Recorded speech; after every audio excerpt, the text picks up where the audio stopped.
for the congressional inquiry. Now, this may not mean anything. It's just a word to a lot of people. But the bottom line is that commonly, with all of these inquiries that are by Congress and Senate, they're shut down all the time. They're sidestepped. We are lied to. They come in. They have experts that come in and sit on the committees. They know how to shut up everything. Well, here's an example. The TSA ordered Congress not to have all these top forensic security experts testify, proving their machines are frauds and it's all theater. And they tell, that was in the news the other day, the TSA tells Congress, and Obama tells Congress what he can and can't do. He tells Congress, hey, we're going to have a war, and you're not over that. The UN is now. Yes, absolutely. So the total control thing by this time is just forget about it. Anybody that thinks you're going to get anything done, like the idea of write your congressman, phew, give me a break. That's almost a comedy routine.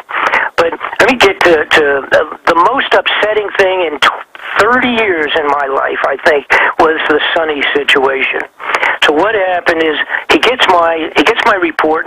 They're going to move forward with the subpoenas. Subpoenas means that they're going to be able to tell these people to answer the questions or do jail time for not answering the questions. That's the difference that Sonny had set up. He was going to be on this new intelligence committee. It was everything was set and in place. And so I said, great. I wished them all a nice Christmas, and that was it. 10 days after I received that telephone call, Sonny Bono was murdered on the top of the ski slopes. Period. End of story. When it happened, I just totally freaked me out, because the bottom line is I genuinely feel somewhat responsible for his death, because I know the materials I sent him and the phone call I had gotten 10 days earlier was the last straw for the bad guys. They were in a position to either stop, and actually they had to kill and terminate Sonny before he came back, which would have been about 10, 15 days after he was killed. They only had 10, 15 days left. If they hadn't killed him, and where he was going to move forward with the investigation would have been started, and somebody would have finished it, even if he had been killed then. Incredible. Going back to Bob Fletcher of BobFletcherInvestigations.com. Finishing up with the Sonny Bono, because I want to spend a little bit of time with you. And then if you want, we'll have you back next week or the week after to really get into weather weapons and everything I originally wanted to get you on with. But I remember 93, 94, watching Access TV, people putting Bob Fletcher investigation videos on. And it was just, I was like, this guy's really credible. I've seen him on C-SPAN testifying to Congress, but then he's talking about weather weapons. That was just too far out for me. Now it's just, the government's weather modifying, but it's secret. And it's everything Bob exposed. So I'm going to do a whole hour with him on how he knew all that. But finishing up with Sonny Bono's murder. Okay, sure enough. And like I say, we end up running out of time because whatever, we're talking 30 years of crazy stuff here. So with Sonny's case, I called Sonny's office right away to my longtime associate up there for a few years, and he would not take my calls. Now, this is a guy I normally would eat lunch with in Washington, and so this was right afterwards. So then I knew I was right. The worst situation had happened, that he had been hit. So I started chasing it, and I had done a profuse inquiry. It took me a long time. They were totally withholding the autopsy reports, which I guess I'm still the only guy that's gotten it. They're holding a little bit of it back, but the autopsy in reality shows that he had. There's no way he could have run into the tree. That's all baloney. I got the footage of the area that was taken only a couple hours after he was found, and all the rest of that. I did an extensive. I've done a DVD report, which is available at my website also on Sonny's murder. But the bottom line, without getting into all the intricacies of it, there's no question it was impossible for him to go fast enough. He was 120 feet inside the tree line where he was off of the ski run. He was up actually in the woods. What did they do? Like taser him and then drag him in and beat his brains out, or what'd they do? You know, that part I'm not positive. It's one of two things.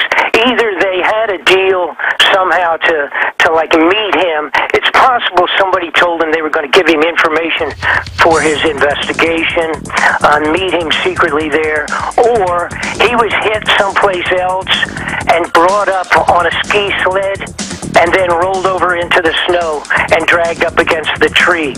But he was pistol whipped on the right side of his head, probably by a left-handed assassin. Yeah. Well, they said on the news, Benazir Bhutto hit her head. She's on tape being machine gunned. We'll be right back. We're catching up on 17 years of me never having Bob Fletcher on air. We're tentatively setting him up for next Thursday in the 3rd hour. He'll be on sometime with us next week, probably next Thursday. We have a special guest, by the way, on the Nightly News. I'll tell you about that coming up in the next segment.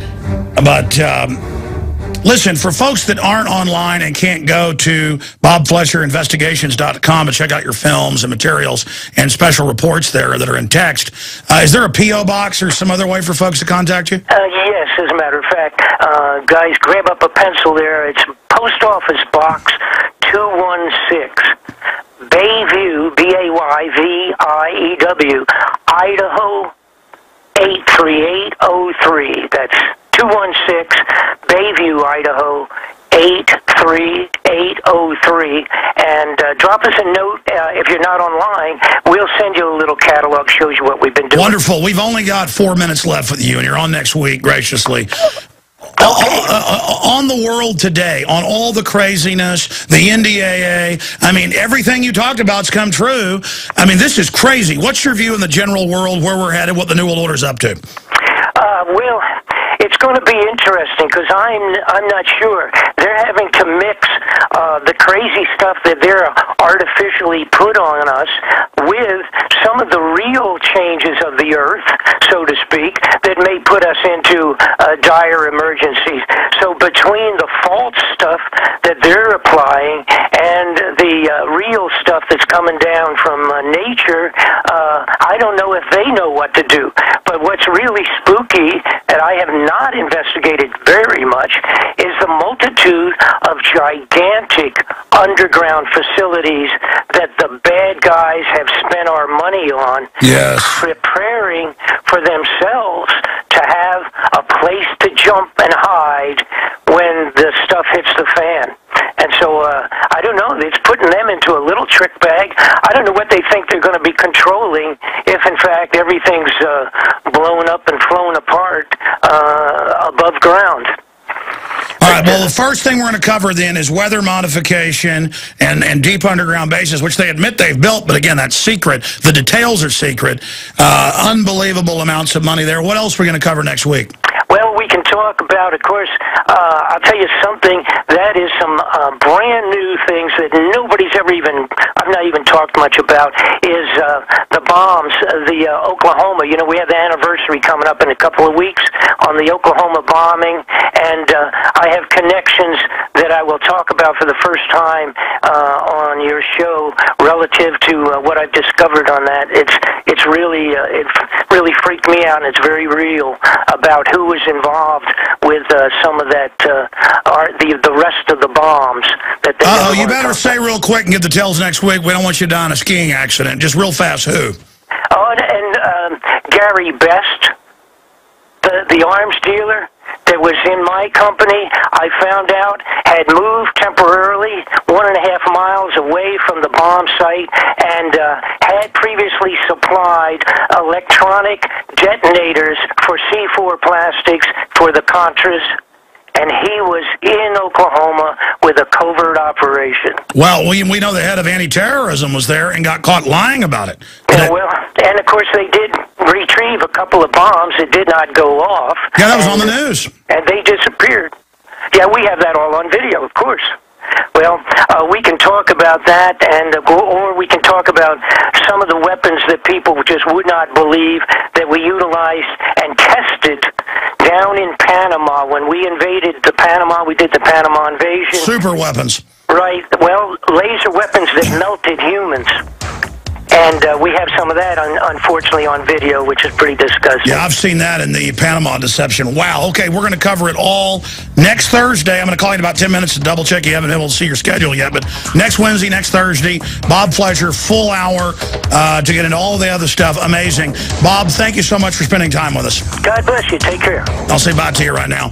Bob Fletcher, Investigations.com. I'm Alex Jones with Infowars.com and PrisonPlanet.tv. If you believe in this information and want to support its viral spread, go to the InfoWars store at Infowars.com. We've got the new G.I. Joe InfoWars T-shirts. We've got the incredible Pro Pure gravity-fed filters available at Infowars.com in the store. We've got a new DVD, Scientists Under Attack, the Don't Tread on Me flag. We've got all sorts of different bumper stickers to help spread the rebellion virally. It's all there. Wristbands, citizen rule books in every order. Order online at Infowars.com today. The water filters, the canteens. It's all there. Infowars.com.